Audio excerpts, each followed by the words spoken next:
Hey leaders, welcome to the Lead Culture Podcast, part of the Art of Leadership Network. I'm your host, Jenni Catron, CEO of the Foresight Group. We're a company dedicated to helping leaders develop thriving teams. Each week, I'll be your guide as we explore practical strategies to equip you with the tools you need to lead with clarity, confidence, and build unstoppable momentum in your organization. My mission is to be your trusted coach, empowering you to master the art of self-leadership so you'll learn to lead yourself well so you can lead others better. Each week, we take a deep dive on a leadership or a culture topic. You'll hear stories from amazing guests and leaders like you who are committed to leading well. So let's dive in and keep learning on this leadership journey together. Today, I am joined by my guest, David Ashcraft. David serves as the president and CEO of the Global Leadership Network, an organization at the forefront of global leadership development and in pursuit to serve more pastors, equip more churches, and inspire more leaders. The signature event of GLN is the Global Leadership Summit, an annual gathering that brings ministry and marketplace expertise together from over 120 countries and translated into over 60 languages. You guys, the Global Leadership Summit is one of the most significant events in my leadership journey for years, like decades. This is an event that I go to every year, and I'm so grateful that David is now leading this organization. Previously, David served for 32 years as the pastor of LCBC, a church in Mannheim, Pennsylvania. Under David's leadership, LCBC grew from one location with a weekly attendance of 150 people to 19 locations across the state of Pennsylvania, with a combined average weekly attendance of over 22,000. Like, just phenomenal growth, beautiful history and story. David is also the founder and president of The Advantage, a leadership collaborative whose purpose is to mentor and encourage pastors across the country. He's the author of the book, What Was I Thinking?, a book designed to help us make better decisions. David also serves on the board of directors of the Global Leadership Network and the National Association of Evangelicals. So David and I have a fascinating conversation today about transitions and specifically succession, because David, as I mentioned, was in his church for 32 years and passed the torch off to another leader. And he talks a lot about, and I ask a lot of questions about that trust level, the investment, the identifying of a leader and committing to their growth and development so that they can hand off that responsibility in a way that allows the church, in this case, to just continue to flourish. And it's a really remarkable story. A lot of leaders don't get succession right, and David has done just a phenomenal job with this. And while some of us might not be in the season of succession, just David's wisdom and talking about how time can be your best friend or your greatest enemy. He just gives us so many nuggets of wisdom and insight from his experience as a leader. And I know you're going to enjoy this conversation with David Ashcraft.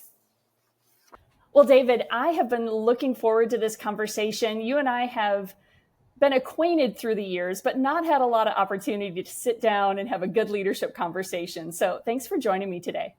Yeah, Jenni, thank you for the opportunity. I'm looking forward to the conversation as well. And it's fun to more than just kind of pass in the hallway, but actually get to talk together. So good to talk to you. Well, I had the privilege of being connected to some of your team at LCBC when you were lead pastor there, and got to see, from the sidelines a bit, but watch just you guys lead through a really successful transition of senior leadership. And so much respect, David, for you as a leader, and grateful to learn from you and hear what you're doing these days. So again, I'm looking forward to this a lot. Great, thank you. I think where I'd like to start is hearing maybe some of the most surprising leadership lessons in your journey. So you senior pastored for 30 something years. You're now leading the Global Leadership Network. But tell us about some of those surprising leadership lessons in your journey so far. So, it's funny, if I were to talk to you about what I feel like I'm learning even right now, Jenni, and then as I look back I was at 32 years as the senior pastor at LCBC. And I think what surprised me in transitioning out of LCBC from, and I would call it a very successful succession process, is just the power of pride. And pride can be a good thing at times, because I think pride is oftentimes what motivates us forward to work harder and make sure we're doing things with excellence. But it also can trip us up. And there's obviously that dark side to pride. And it's amazing to me now that I've gone through a succession process that I think that pride is probably what causes most successions to fail or to go badly. My successor is Jason Mitchell, and Jason who was on our team for 20 years, for the last 8 or so years, we've been planning this succession. And as he and I have both talked, there's a lot of trust that had to take place, where he had to trust me that I was going to go ahead and transition when I said I was. I had to trust him that he wasn't going to leave. And then the areas of pride come in where, as I step out, then there are things that I worked on for a number of years that are now coming to fruition a year, 2 years later. So pride in my head comes up and goes, well, wait a minute, I planned that. I raised the money for that. I did that. Right. Yeah. And I have to keep reminding myself, it's not about me. It's about what God is doing. And I had opportunity to steward a ministry for a long time, but it never was mine to begin with. And so it's just highlighting for me right now pride in my life, which I didn't really think was an issue, but it's coming up. And it makes me realize all the way through my ministry, pride has always been a big part of it. And so often we want to take credit for what's going on in our ministry. And I mean, we play a part, but God is the one doing it. And there's so many other people working around us. So one of the things I'm learning a lot about is pride right now. And I probably, over the last year and a half, have confessed more to God and said, God, I'm just so sorry. Pride is getting in the way here. And and don't let it make me do something, say something stupid. But let me keep that under control. So that's one of the lessons I'm learning right now. Wow. I appreciate that so much, because I can completely see it. I remember having a leader say to me one time, I think it was the way I phrased something about, I put a my around it. Like, it was like, well, what I did, or how, what I've accomplished, and I had a leader in great wisdom kind of call me out on that, in that it was just such a natural thing to take all the credit and ownership for it. And it was really, it was coming from a place of pride. Like, I found a lot of significance in the thing that I'd been a part of. And I was taking, I was taking all the credit for it. And I can't imagine, after 32 years of investing in a ministry and all the work that you did in sowing, into that, and you're, still seeing it flourish, having to wrestle with, like, probably a healthy pride of, gosh, what a gift to have been a part, like being proud of what's happening and proud of the people that are there. And then on the other side of that, the pride of wanting to take credit, or, And Jenni, it'll pop up in just the smallest ways. We still attend LCBC. I still preach 4 or 5 times a year. And so Jason, again, will be preaching, and he'll use a phrase, or he'll say something that he got from me. Sure. And it's exactly what I want. I mean, I want him to be continuing the things that we've been doing for 32 years. That's right. I'm excited that he's using my phrases, but I'll catch myself going, wait a minute, that's my phrase, and you got that from me. And it's like, first of all, it doesn't even matter where it came from, but I should be excited that my legacy, whatever influence continues on in the future. But if I'm not careful, I can let it go to a bad place and think, well, hey, that's mine, and you're taking my idea. Yeah. So it's just the emotions are just really surprising in this stage of my life, when I didn't expect them to be. So so that's been something I'm learning a lot. So thanks for sharing that and the vulnerability in that, because I think we can all relate to it, even in some season of transition. I remember when I stepped away from one ministry seat that I was in, and it was a really fascinating learning of, I had a lot of influence and a lot of history and leadership there, not quite to the degree that you had, but I found a lot of significance in the work. And I was, there's a part of me that felt like when I left, it might crumble, which would, first of all, be a bad example, bad representation of leadership. If I walk away and it crumbles, that's not really something to be proud of, right? Exactly. But I moved on and they flourished, and they were doing just fine. And then there was this part of me that felt like, well, was I insignificant? Did it matter? And it was, but so my point being that I think all of us have transition points, and there's a healthy part of that, of the recognition that, wow, I got to be a part of something really meaningful. I got to contribute and bring my gifts in that season. And yet ultimately it's God's. He's going to keep doing what he's doing through that ministry or through that organization, whatever it might be, and to just hold it gently. I think that was the thing that, I recalled from that season, and you find yourself back there and more, in different places, right? Where you're like, I'm holding on to that a little too tightly. I'm taking a little too much credit for it. Ruth and I, as we were going through the transition away from LCBC, we would find ourselves at times almost pouting and feeling bad for ourselves because we were losing our church or something that we built, to your point. And we had to remind ourselves it never was ours. God allowed us to be a part of it for 32 years, and we're thrilled that he allowed us to be a part of it. And so we stewarded it for that time, and now we're handing it off to somebody else to steward it. But it's just funny the kind of ways that it catches you, and sneaks out. It's just different. Yeah. So I'd love to hear from you. So I'd love your perspective on this. It seems from some of my experiences and Mm-hmm. conversations that most leaders are reluctant to start succession conversations until it's almost too late. And you guys, I think you referenced 8 years that you were actively working through the succession plan. What caused, why do you think you engaged it earlier than I think I see most leaders engage a succession process? Tell us about that journey for you. Yeah, Jenni, for me, it was actually about a 10 to 12 year process. And it started, I didn't plan to start it, but I happened to be in a small group environment with about 15 people with Jim Collins, the author of Good to Great and other books. Wow. Yeah, no big deal. No, not at all. So we're sitting around the table and he's talking about his 5 levels of leadership. And so again, pridefully, I'm thinking, I hope I'm a level 5, and that's his highest level. And so then he goes on and he makes a statement, though. He says, you're never a level 5 leader until you've actually left the organization. And it's better when you're gone than when you're there.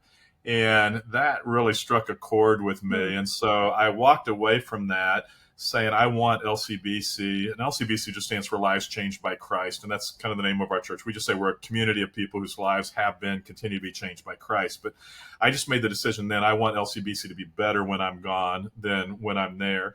And, again, pridefully, selfishly, you want to think that when you walk away, everything's going to crumble and people are going to cry. And I joked with the congregation and said, I'm hoping for weeping and gnashing of teeth when I step away. But Collins that day just said, if that happens, he said, you're a terrible leader and you did not set things up well. And so that started me on this journey. And so I actually mapped out a 10 to 12 year plan, and it involved making sure the church was strong financially. It made sure making sure that structurally we were set up well, made sure that, the staff was in a good position. We had the right people in the right seats. Meant starting to work on my successor. And what I say now to guys and gals when we're talking about transition, time can be your best friend or it's your greatest enemy. And if you start early enough, you can take care of a lot of deficiencies. If you wait until 1-2 years before you're ready to make the transition, there's not time to make any changes or correct course if you need to in that short amount of time. And so I just think time is real critical in that process. Yeah.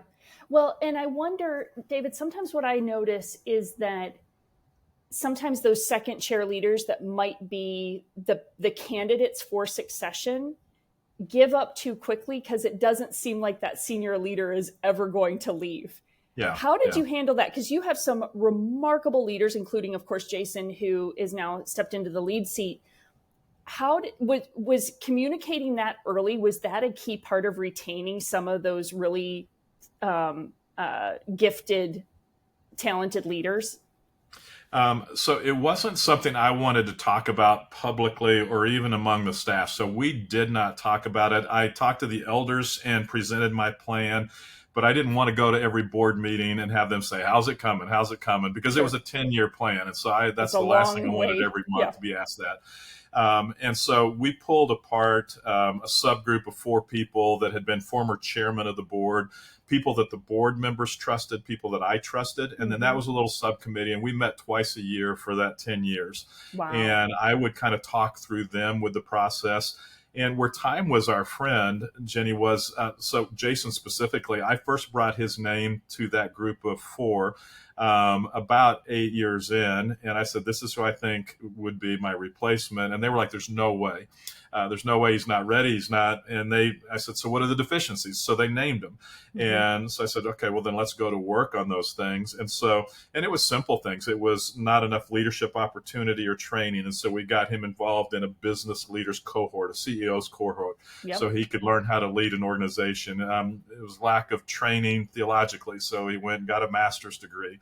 It was communication. And so we coached a lot on just communication skills and those kind of things. And so by the time I brought him back 6 years later, then that group said, yes, obviously it's Jason and it's right.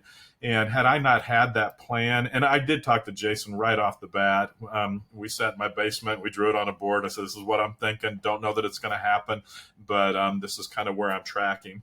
And had I waited till 2 years before I was ready to step away, then one, there would not have been time to help Jason develop. It wouldn't be Jason now because they wouldn't have felt he was prepared. And so you can get your successor ready. I was able to, again, we had a pretty good sized chunk of debt. We paid off the debt. We raised many millions of dollars for the future growth.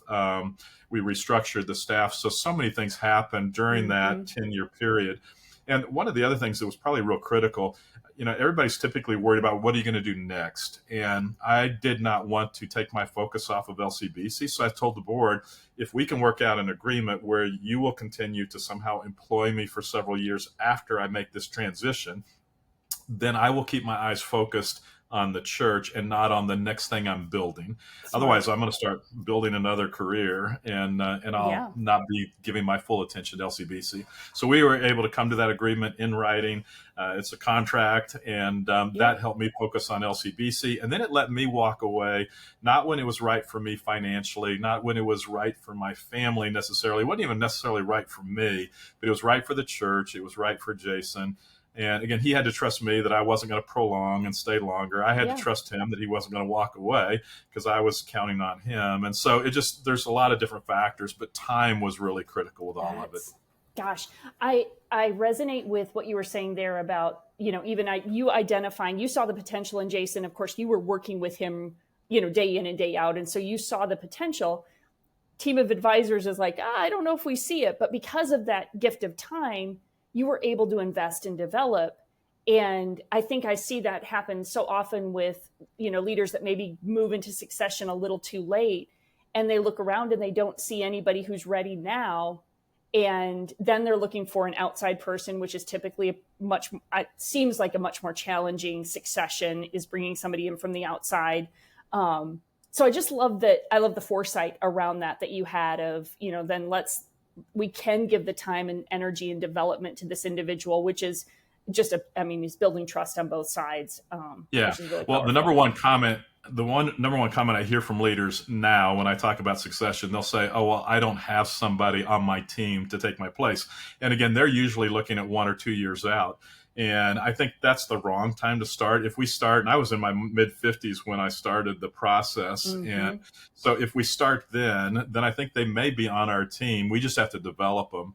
And there's huge value in doing it internally. I was taught that if you don't like the direction you're going, then hire externally. If you like the direction the church is going or the organization is going, hire internally.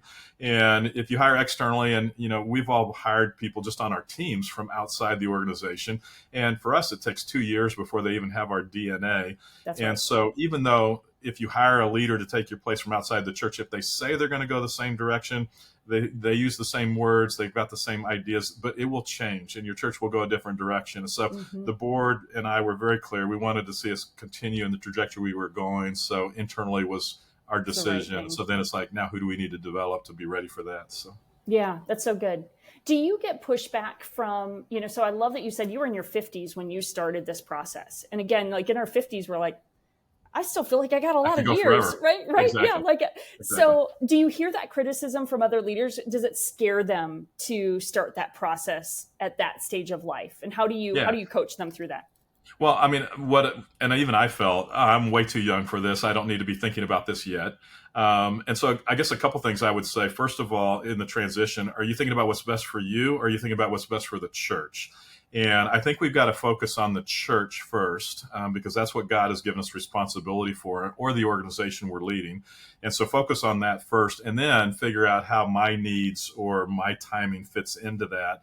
Otherwise, I'll watch people hang on too long because they need a little bit more money, or I'll hear people talk about, well, when my kids graduate, I'm going to make a transition. Well, Sure. why would your kids graduating from high school or college really have anything to do with what's best for the church? That really is best for you, maybe, but may not be best for the organization. So I think you've got to focus on what's best for the church and focus that way. And then when I stepped out, one of my wife, Ruth, one of her biggest struggles was she just kept saying, it's not time yet. It's not time yet. You still have so much to give. And I didn't step out. And I told the church, I'm not stepping out because I'm retiring and going to go sit somewhere, but I just feel like it's the right time for the church that I need to do this. And so one other piece of advice that I was often given, Jenny, was know what you're going to do next. And you've got to have this ministry you're going to go to next. And again, I don't know that I would advocate for that. If you're going to do that, that means you're starting to focus on that before you transition, before you pass the baton off.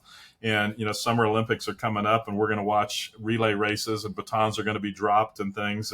And the races are won and lost. And at least for the United States team every year, it's the baton handoff, and we're either dropping them completely, or somebody slows down too fast, or they take off too fast. And so that's the delicate part. And so it wasn't about when I was done, but and current, at least what I'm hearing in business friends, current advice is wait a year when you step out of your role, and wait and see what comes to you. If you start too early, you may settle for something that isn't going to fully challenge you or be what is right for you. And so these are guys that are talking about studies that are coming out of Stanford and Harvard and other schools, and saying, take your time, wait a year, see what comes your way, or in our world, see what God brings your way.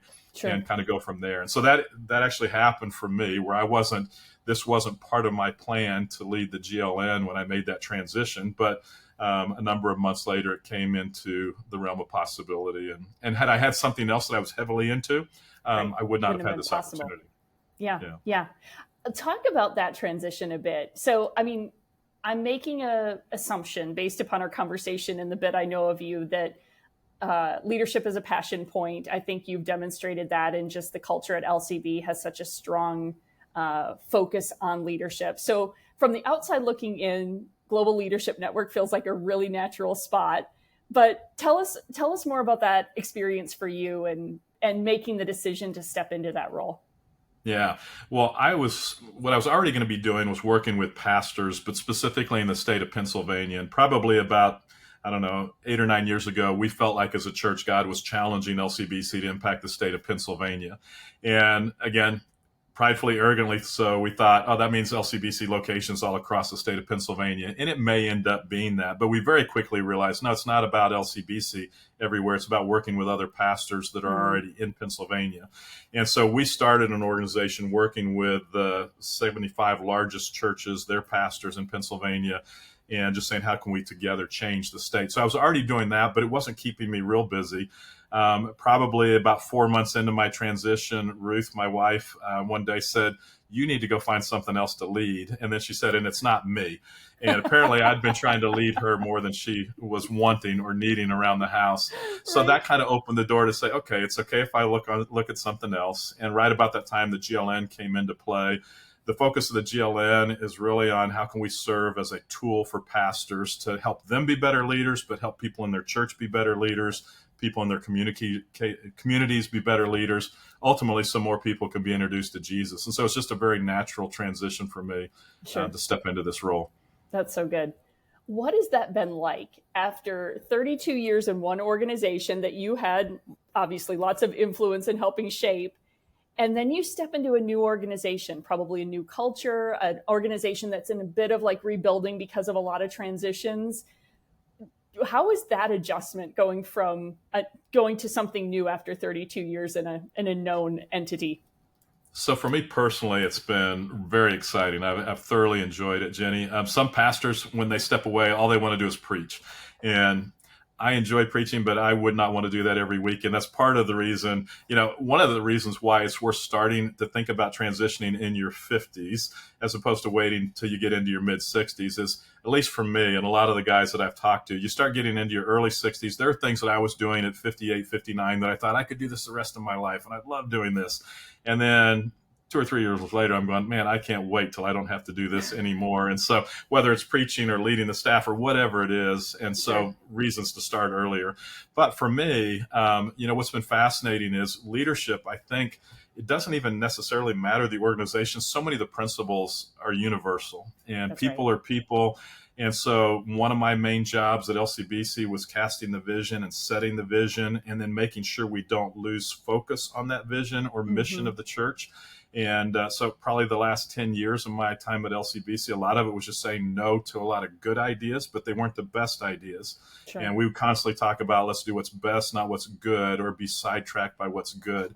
And stepping into the role at the GLN, I think we had kind of drifted a little bit, and we're doing some good things, but they weren't the best things for us. And so it was very natural for me to step back in and say, wait a minute, this is our mission, what we started out as 30 years ago. Let's get back to the mission of serving pastors and being a tool for pastors to impact leaders throughout their communities so that people could be introduced to Jesus. So it was very natural for me to do that. And then to kind of with the team say, no, we're not going to do that. That's a good thing, but it's not best. So that was very much the same. In the church world, at least for us, what I find oftentimes is leaders get bored doing their specific task of their job. And so they want to do something different. Let's change it because I'm bored of doing it the same way. And Nick Saban, one of the greatest coaches of all time, and his whole philosophy was everybody's got their job. You do your job the best that you can, and we'll win as a team. I think that's true in church world. I think it's true in the GLN where we've all got certain tasks. If I do my job well, you do your job well, we will win as an organization, but we've got to all stay on task. And so part of the job as a leader is to say, it's not just, you can't just because you're bored, stop doing this. This really matters for eternity, what you're doing. And so let's keep digging and keep doing our jobs and stay focused, and good things happen. So, that doesn't change from organization to organization, nor does the value of, let's keep learning. Let's not stop and stall and think we've arrived. So many of the things are transferable. Yeah, for sure. Well, and I love that you just have such a strong sense of that visionary leadership that seems so much just how you're naturally gifted and wired, and being able to bring that to a new team in a new season. So good. And it's the fundamentals, right? It's like all of us going back very to much so. Yeah. What does it take to just do the thing we're called to do and do it really well, staying in alignment with that mission. Exactly. How would you, so leadership is, the conversations around leadership, the importance of leadership, elevating learning around leadership has been a hot topic, if you will, for the last 30 years. And a passion point of mine for most of my journey. And yet a couple of years ago, Barna did some research, and I think it was 82% of 18 to 35-year-olds say that we're in a leadership crisis because there are no good leaders. And so in many ways, it seems like there's kind of a skepticism or criticism of leaders. I wonder, do you see that? Do you experience that? What's your reaction to it? Maybe what's your vision or hope for leaders, especially in the influence you have with them right now? Well, again, you look at whether it's Barna, whatever polls you look at, and leaders, unfortunately, whether it's politics, whether it's church world, we're not viewed in as high regard as we used to be and as high regard as we wish that we were. So I think that definitely is an issue. Sure. I think there is also a crisis in leadership, specifically in the church, but I think in business also. COVID was an interesting time, Jenni, where I think up until COVID hit, we all kind of thought we knew how to lead. And even in churches, we knew how to lead a church and grow a church. And then COVID hits, and then the racial issues hit, and the political divisions hit. And all of a sudden, I think it just kind of knocked the legs out from under a lot of leaders. And so now leaders are going, I don't know that I know how to lead anymore in this new reality. And so I think that to be able to come alongside leaders and say, okay, let's remember the basics, but what changes? How do we need to adapt? Let's keep moving forward. And what I'm hearing more often is just leaders need encouragement, and they're lonely and they don't feel like they've got a lot of people around them. And so how can leaders get around other leaders and encourage them and guide them and direct them, I think is very critical. That's really good. What do you think, what makes a great leader in your opinion? Oh, I think if I were to break it down into a few things, I think one is definitely focus. I think followers get frustrated when the leader keeps changing the map or changing the trail. And I see that in church world all the time. And it's funny that I'm leading now an organization that has a big conference, because conferences oftentimes are what leaders will go to, and they'll get a new idea, and then all of a sudden they change the direction they're going, and the staff hates that they've gone to this conference because now everything's going to be disrupted. And so, Right. I think focus, though, is a real big one. I think vision casting and the ability to help people see how to get from point A to point B. And I'm not sure that that's always as well understood. I think we all think we know that well. What I oftentimes will like it to is playing the game of follow the leader. And there are some people, when they play follow the leader, that they will do all kinds of gymnastics and flips, and the rest of the group just kind of stops and watches them. And they go, oh, that's amazing that you can do all those flips. But the game is stopped because the rest of the group can't do that. And so they're just watching the leader do amazing things. I think that happens in a lot of organizations. Yeah, where, the leader's doing amazing things, but everybody else is just sitting back watching. And so I think a good leader, the other analogy that I use, Jenny, is when Ruth and I were younger, we would take college students and high school students skiing from Dallas, Texas to Colorado, and we'd take 100 at a time for a week between Christmas and New Year's.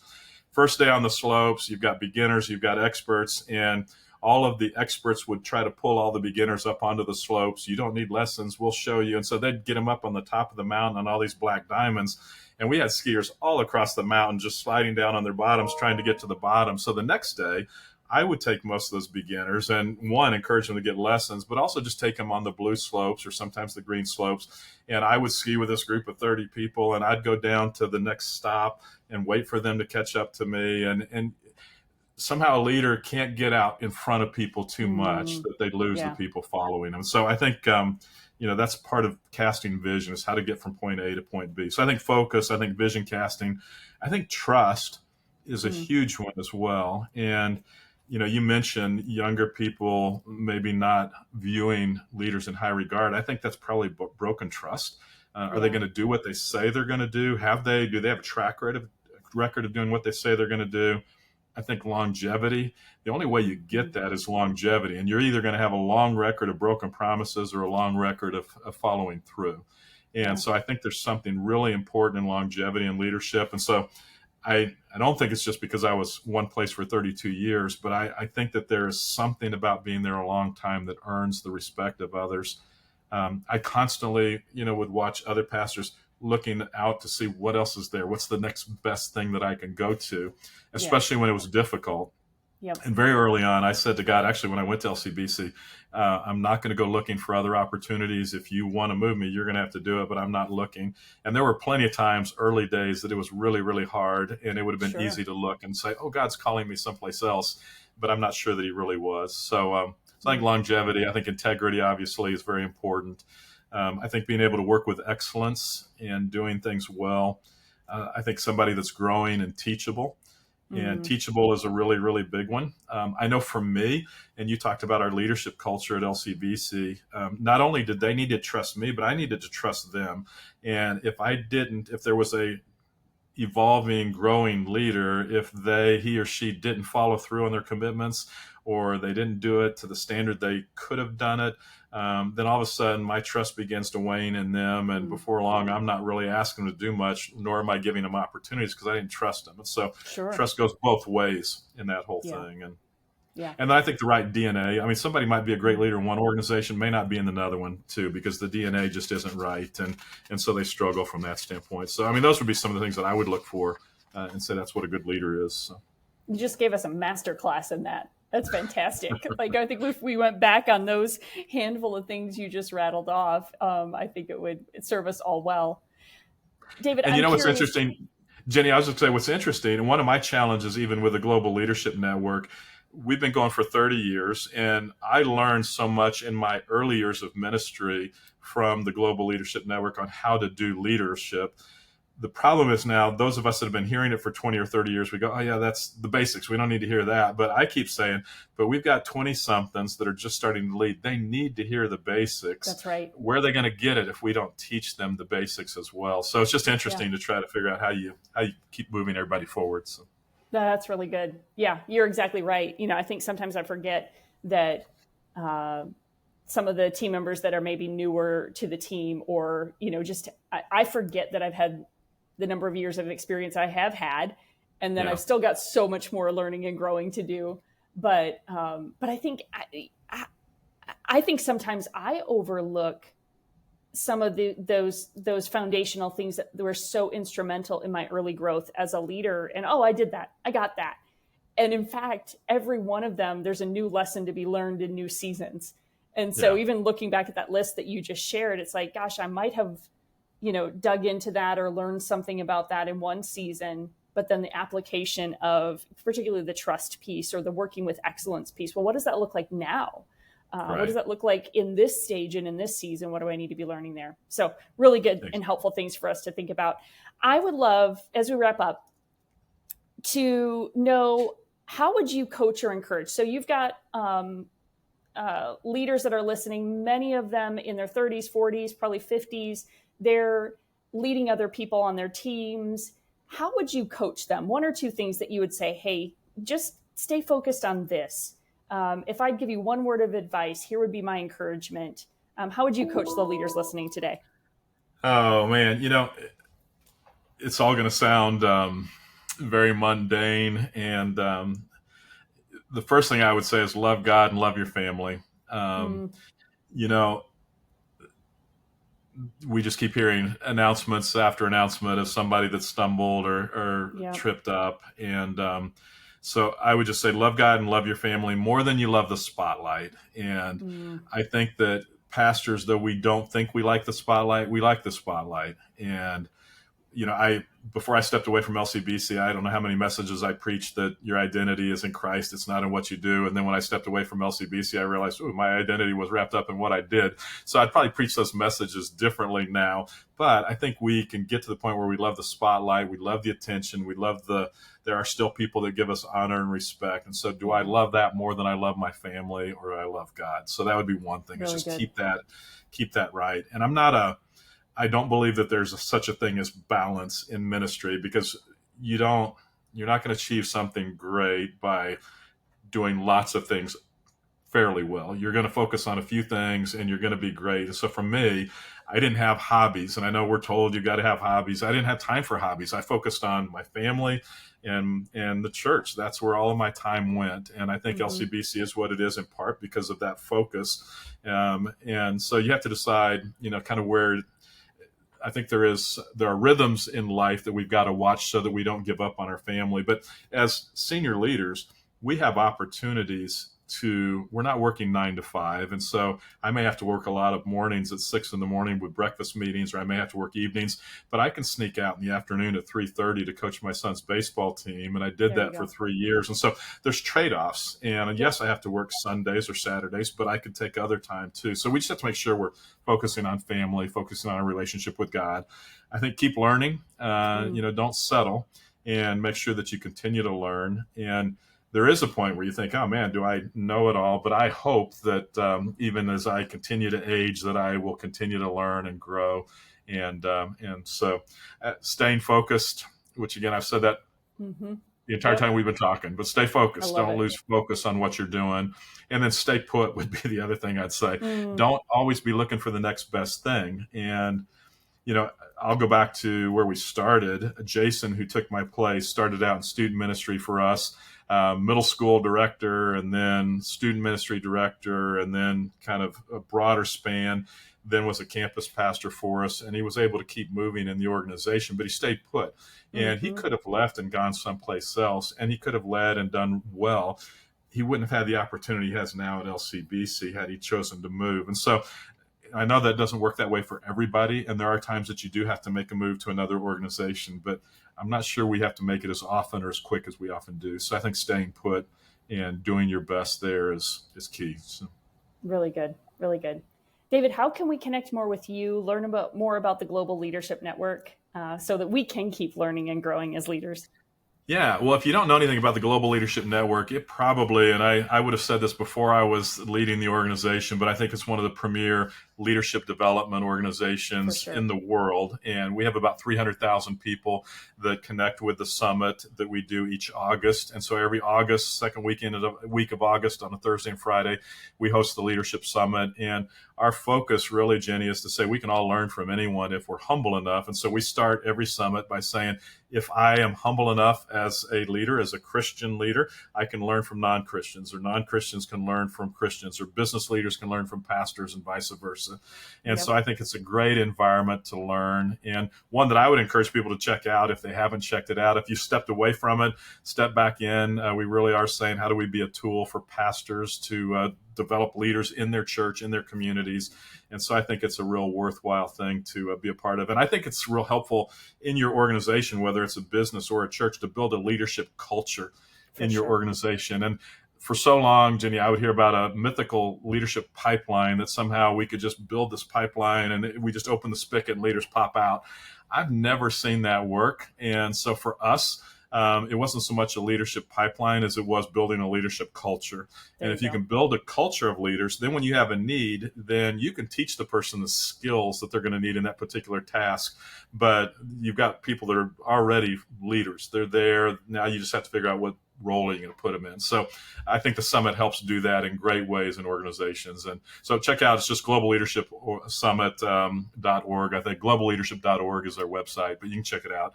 And I think it's a great thing to be a part of. Perfect. And we'll link to that in the show notes. But I told you this before we started recording, that much like probably a lot of leaders that have been a part of the Global Leadership Summit through the years, I mean, I have very memorable moments of learning and growth that happen sitting in that auditorium, both in South Barrington and at satellite locations, and just an instrumental piece of my growth and development as a leader. So thanks for taking the helm of that. It feels like such a perfect and beautiful fit for this season to have your leadership there and helping to continue to invest in so many of us. So David, thank you. You're kind. Yeah, I think it's necessary now. So thank you. Yeah, for sure. This was a gift. Thank you for investing in all of us. And hopefully we'll see you at the Global Leadership Summit. That would be great. I would enjoy that. Jenni, thanks for the time. I appreciate it.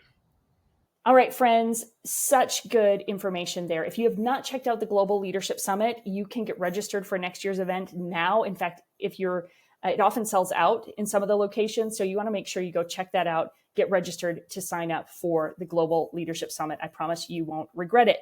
And if you are not connected more with Foresight, make sure you're following us on social media at Get Foresight, GET, the number 4, SIGHT. You can find me at Jenni Catron.